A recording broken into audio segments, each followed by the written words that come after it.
Olá, olá, tudo bem com vocês, meninos e meninas? Espero que vocês estejam todos bem, né? Se cuidando. Vamos lá, mais uma aulinha 10 e 11, né?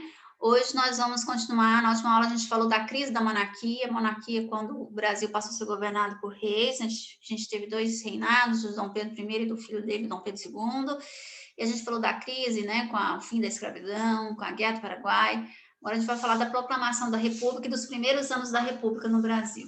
Vamos lá. Então, de 1889 a 1930 é um período chamado de Primeira República, né? Antes da República, o Brasil era uma monarquia, ou seja, né, o último rei foi Dom Pedro II.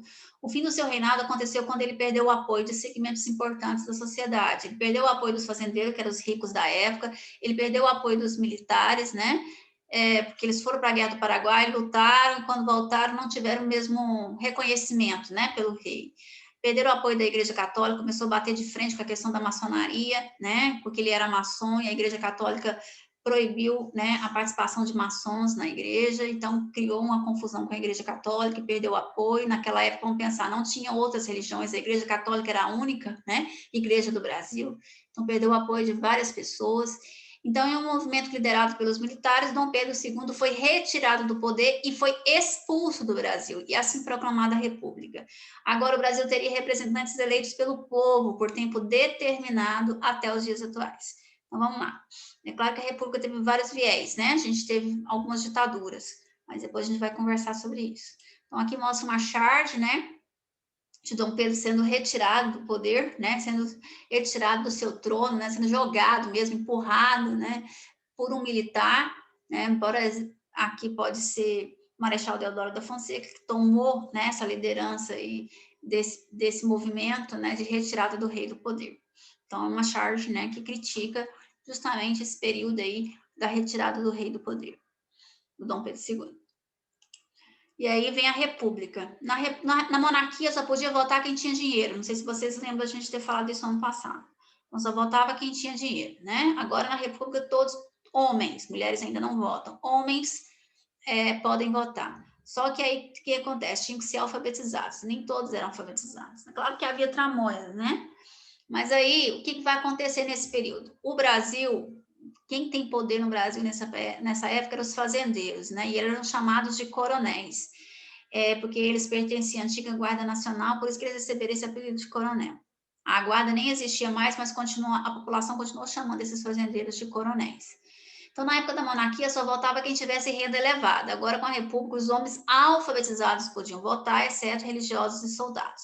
Com isso, o número de eleitores cresceu bastante, passando a ser uma ameaça a essas famílias poderosas de cada estado brasileiro. E aí foi criado, então, na República, o chamado voto de cabresto. Vamos entender o que foi o voto de cabresto?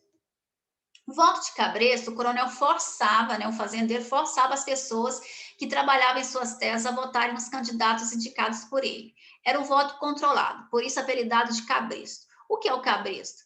Pode ser a corda que controla o cavalo, a linha que controla a pipa. Era o voto do eleitor controlado, né? Então, em troca de favores, emprego, moradia, uma sacola de alimentos, remédios, segurança, dinheiro emprestado, se as pessoas não votassem, podia perder todos esses favores, inclusive o emprego, a moradia nas terras do fazendeiro, ou até mesmo sofrer violência dos jagunços do coronel. Então, as pessoas não tinham outra opção, tinham que votar no candidato indicado. E aqui tem até uma charge, né? Olha aí, para vocês verem, né? O coronel indicando para o eleitor quem que ele tem que votar. Vote nesse, né? Que é nele mesmo, no caso que ele mesmo é candidato, né? E aí, do eleitor, se ele não votasse. Ó, o jagunço, né? Mostra aí o jagunço do coronel. Então, por que era fácil controlar o voto dessas pessoas? O voto naquela época não era igual hoje, que é secreto. Então, o voto das pessoas era aberto, isto é, as pessoas tinham que dizer em voz alta em quem elas estavam votando e assinar. Então, os coronéis mandavam jagunços para vigiar os votos das pessoas.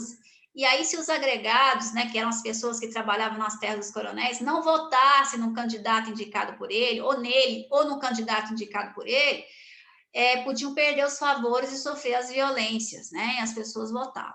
Então, vamos pensar que naquela época não tinha, a maior parte da população brasileira não vivia nas cidades, mas vivia no campo, e não tinham terras, moravam e dependiam dos favores, não só do emprego, da moradia, mas se um filho ficasse doente, quem é que socorria? o coronel. O coronel, a influência do coronel, a influência desses fazendeiros era tão grande que eles é que indicavam quem era o professor que ia trabalhar na escola, quem era o juiz que ia, né, ser empregado no tribunal daquela cidadezinha. Então, eles controlavam, eles tinham uma rede muito, muito grande de influência política. Bom, só que havia muitas fraudes, né? Então, era generalizada, falsificação de resultados, roubo de urnas. Então, quando um grupo de coronel sabia que ia perder, acontecia de tudo, né? Falsificação, roubo de urnas, incluía voto de criança, incluía voto de gente que já morreu, de defuntos, né? De pessoas inexistentes. Eram prática comum nas eleições, como está mostrando essa charge, fazendo essa crítica, né? O coronel passa e o defunto ali dando um votinho. Estamos aqui, né? Meu voto. Quer dizer, era comum colocar o nome de pessoas que já morreram como voto válido, né? Fraude. E aí havia uma aliança entre os coronéis, né? Os coronéis mais poderosos de cada região faziam alianças entre si e elegiam o presidente do estado, que equivale ao governador hoje. Este, por sua vez, retribuiu o favor, enviando verbas para a construção de escolas, praças, igrejas, etc., nas cidades controladas por aqueles coronéis. Em Goiás, aqui em Goiás, os coronéis mais poderosos, que tiveram muita influência, foram os Bulhões, os Fleury Curado Jaime e os Caiados. Os Caiados também tiveram muito, né? Que é até da família do governador Caiado, né?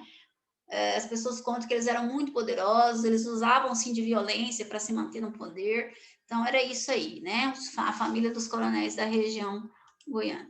E aí tinha uma política nacional, que começava lá na fazenda, né, controlando o voto dos agregados, dos trabalhadores, dos coronéis.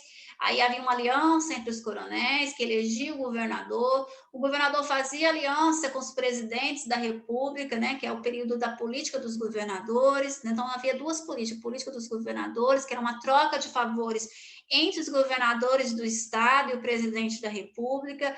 Os governadores teriam de eleger em seus estados senadores favoráveis ao presidente, deputados e senadores favoráveis ao presidente, isto é, que apoiasse o presidente na aprovação dos projetos. Em troca, o presidente da República retribuiu o favor, liberando verbas, benefícios e dando apoio político aos governadores. Então, é a política do toma lá da cá, né, pessoal? E a política do café com leite era a segunda política desse período. O que era a política do café com leite? Havia dois estados mais ricos e mais importantes nessa época: São Paulo, que era o grande produtor de café, e Minas Gerais, que era o grande produtor de leite. Então, os presidentes da República nessa época se revezavam, né, na presidência. Ora, o presidente era indicado pelos paulistas, ora era indicado pelos mineiros. Essa alternância entre São Paulo e Minas Gerais na presidência era chamada de política do café com leite. Justamente porque ou os presidentes eram de São Paulo, nenhum mandato era de São Paulo, quando vencia o mandato do paulista, era a vez dos mineiros escolherem o presidente. Então, havia ali um revezamento entre eles, e só eles é que comandavam a política nacional. Então, havia uma troca de favores entre os governadores e o presidente, havia dois estados somente que controlavam a política nacional, e os outros estados tinham que se aliar ou a São Paulo ou a Minas Gerais. Vamos contar também aí que havia toda essa questão aí né, baseado no que a gente chama de coronelismo, que é o poder dos proprietários de terra, que é o poder dos grandes fazendeiros, né, que eram chamados de coronéis. Ok? Aí vem a pergunta: será que essa política de troca de favores ainda existe hoje? Ou será que isso foi só época do início da nossa república? Na época das eleições, na relação entre parlamentares e o presidente da República, ainda há troca de favores hoje? Será que as pessoas votam? Hoje o voto é secreto. Será que as pessoas votam consciente ou ainda tentam vender, né? Hoje é crime, né? Você vendeu o seu voto. Mas será que hoje ainda existem pessoas vendendo o seu voto em troca de favores, né? Ainda há uma política de toma lá da cá entre presidente da República e parlamentares? Sim, né, pessoal? Infelizmente, né? Ainda assim. Então, é isso aí. Obrigada, fiquem com Deus, se cuidem, tá bom? Beijinhos.